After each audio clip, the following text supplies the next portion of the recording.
Excellent. Thank you very much. Thank you for inviting me to this very interesting session. It's really useful for me to get a sense of the conversation in Russia, the reaction to the Glasgow conference, and some of the inside views on what the technological and other opportunities are for Russia and other countries to decarbonize their economies. So it's a great privilege to be here.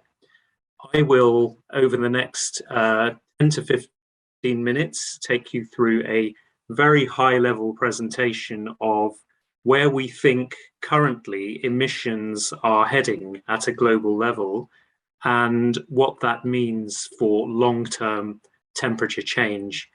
And so this is very much a forecasting exercise, and it contrasts quite heavily with the majority of modeling exercises that you will see in IPCC reports, particularly the Working Group 3 reports on mitigation, which will be published next year, which use more of what we call a backcasting approach, which is to ask the question, where does the world need to be in terms of long-term temperature increase limits, and how do we get there in terms of technological deployment, in terms of behavior change, and in terms of other economic, energy system, agricultural system, and land use changes. So here we're reversing the process, if you like, and saying, look, what's the world and different regions actually doing in terms of their current efforts to mitigate, in other words, to reduce greenhouse gas emissions, and what sort of future is that taking us towards in terms of emissions and temperature. This is part of the Horizon 2020, so European Commission funded Paris Reinforce program. We're very fortunate to have our Russian colleague at IEF RAS with us as consortium members, and the results I will be presenting to you over the next few minutes, you will be able to see a lot more detail behind the methodology and the results from Monday, when the accompanying academic journal paper is published, and I will give details of that publication at the end of my presentation.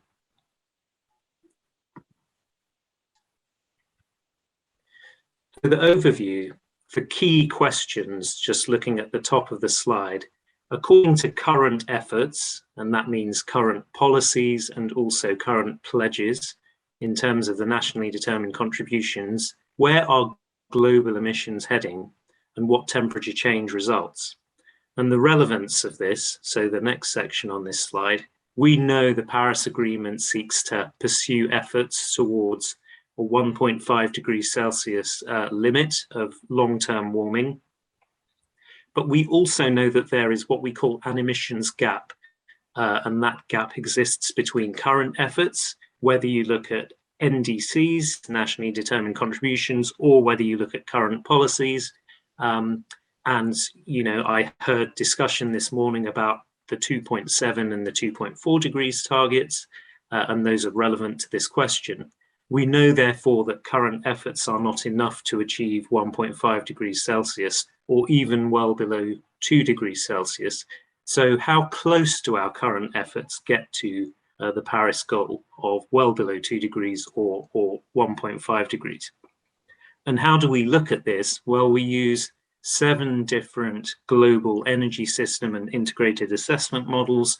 We run them in forecast mode rather than backcast mode, as I described, and then we couple them with a climate model which translates the emissions into distributions of temperature change, and that gives us a sense of where our emissions and our temperature increase is heading. We're fortunate to have a diverse range of modeling tools. We have 7 models in this exercise, which range from full integrated assessment models representing all major greenhouse gas emitting systems, agriculture, land use, and energy, from those to those models which are more focused on carbon dioxide emissions from the energy and industrial process sectors. I won't spend too long on this slide, but another advantage of our approach is that it has a great diversity in what is sometimes called modeling philosophies.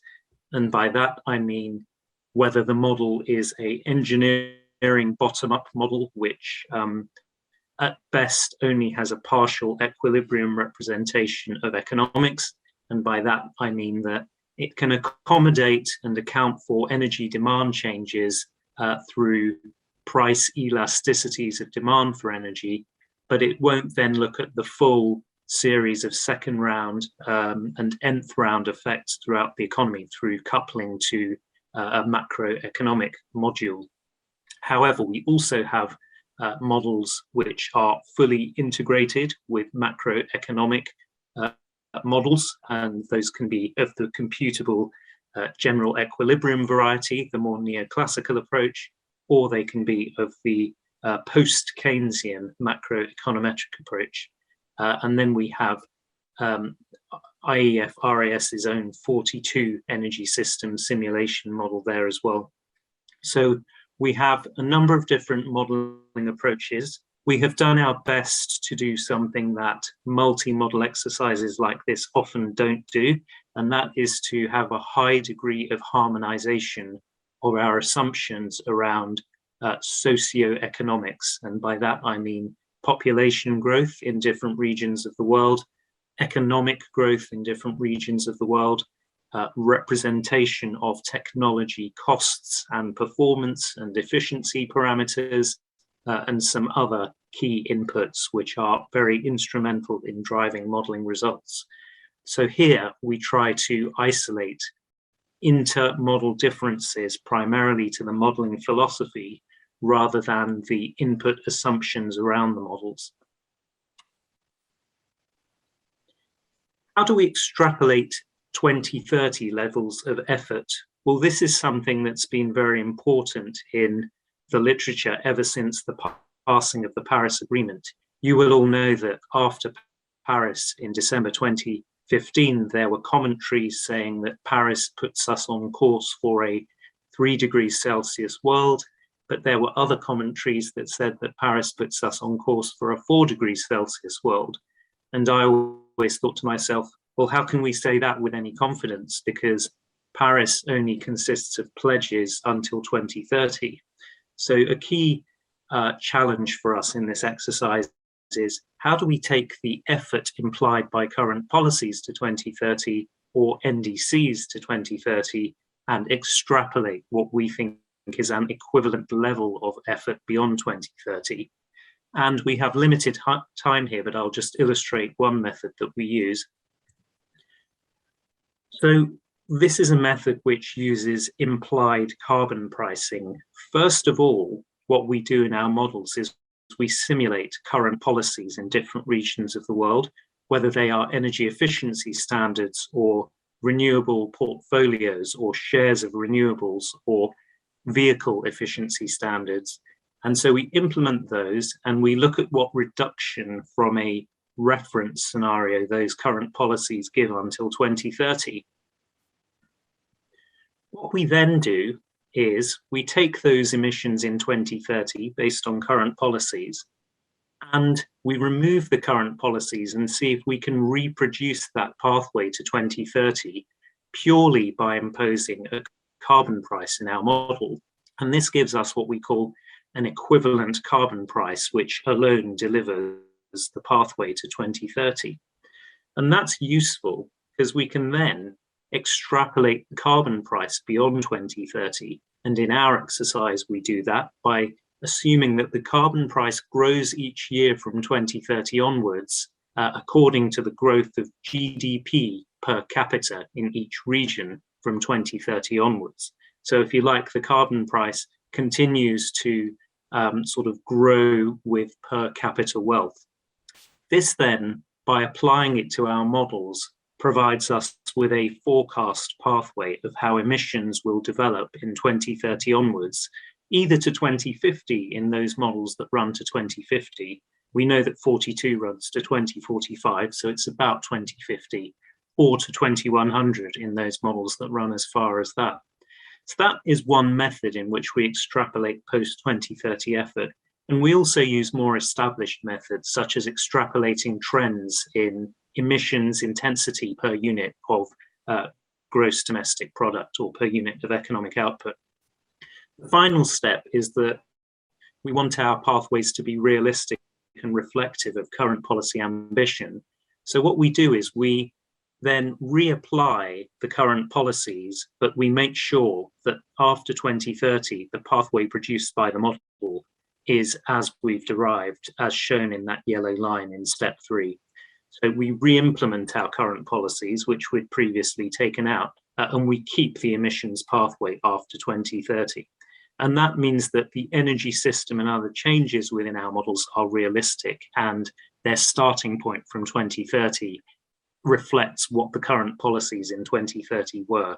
So we can have a genuine view then at what additional energy system and other changes will happen from that 2030 starting point. So this gives us a view of where emissions are heading. So we have 7 models and different techniques to extrapolate emissions reduction effort.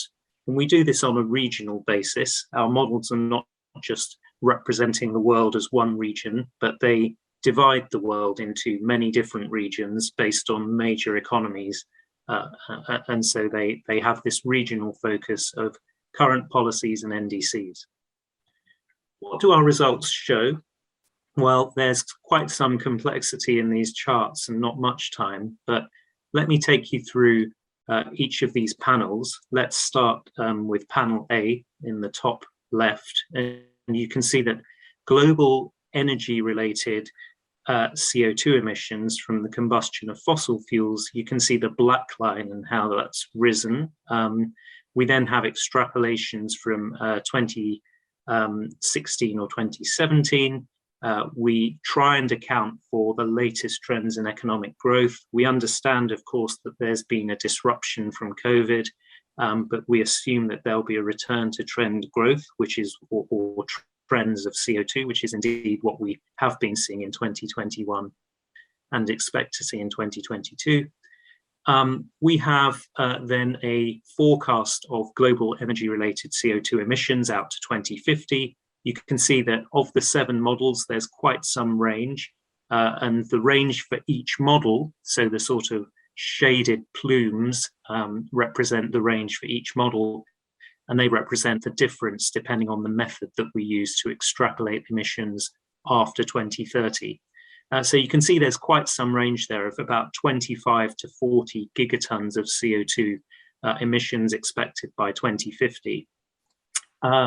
Then you can, and that's just using 2 different scenarios based on current policies. We have the equivalent chart in panel B, which then says, well, let's assume that different regions don't just follow current policies, but meet their NDC pledges, which are a bit more stringent. And there you can see that the range of emissions by 2050 is a bit lower. It's more like 23 to about 38 gigatons of CO2. And then what does that mean in terms of temperature?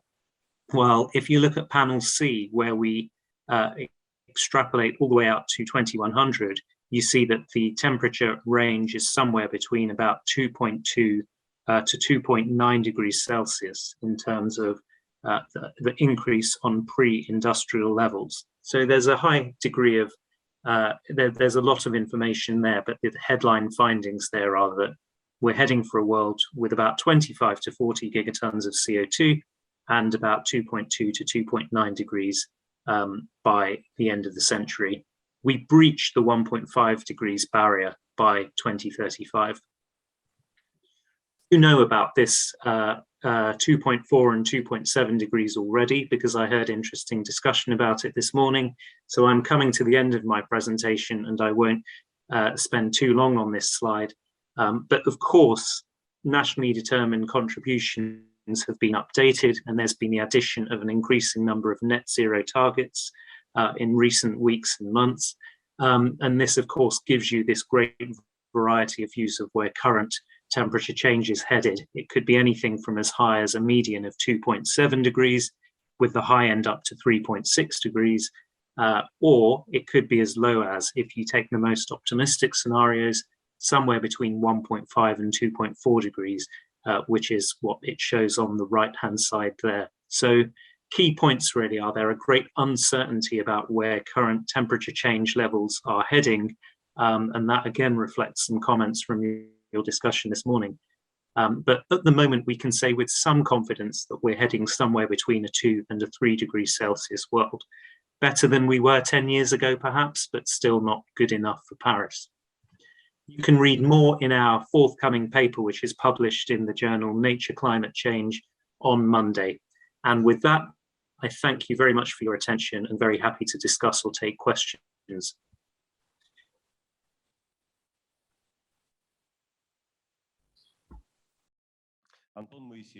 That's Anton Moiseev, who's a deputy director of the Economic Forecasting Institute. I have a question to Ajay, if he is here. So, Ajay, you had this global chart, so to speak, with different scenarios from various think tanks about a reduction in emissions and temperature changes. Like, I see our scenario there, and ours there seems to be like the most optimistic one in terms of emissions, but it's also pretty conservative when it comes to temperature decrease or temperature increase.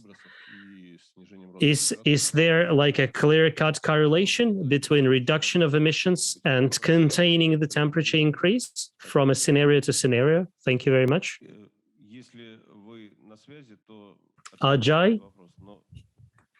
Oh, I see you're switching your mic on. Thank you, sir. Yeah, thank you. Can you hear me? I hope so. Yeah, thanks for your question. I'm not in. Yes, we can hear you. Okay, excellent. Yeah, I'm not entirely sure there's an exact correlation for all of the models between their fossil fuel combustion emissions and the overall temperature change. We've had to make some assumptions based on infilling data around other greenhouse gases, which adds a little to the uncertainty in the relationship between fossil fuel combustion emissions and temperature change. But in general, we should see that the lower emission scenarios in terms of cumulative carbon dioxide emissions should have lower temperature changes. I'm happy to look into the details for the IEF RAS scenarios if you would find that valuable. But there isn't a specific reason why lower emissions or higher emissions should relate to lower temperatures. You know, in general, the higher the emissions, the higher the temperature should be. So I think that level of detail I can look into and follow up with you on based on the specific methodology that we use to translate emissions to temperature. I think this will be the last question.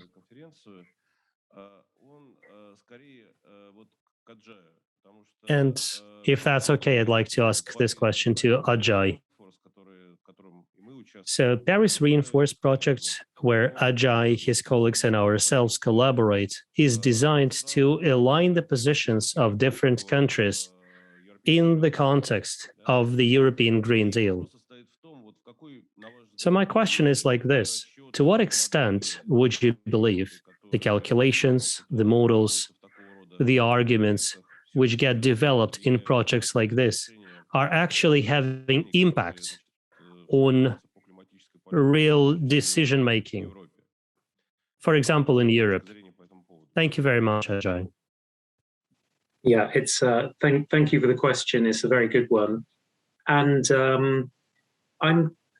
I'm quite confident that the modeling exercises and the analysis we do is now if anything, more influential than ever on policy making, because lots of people during this workshop have quite correctly pointed to the difficulties in decarbonizing in line with the Paris Agreement targets.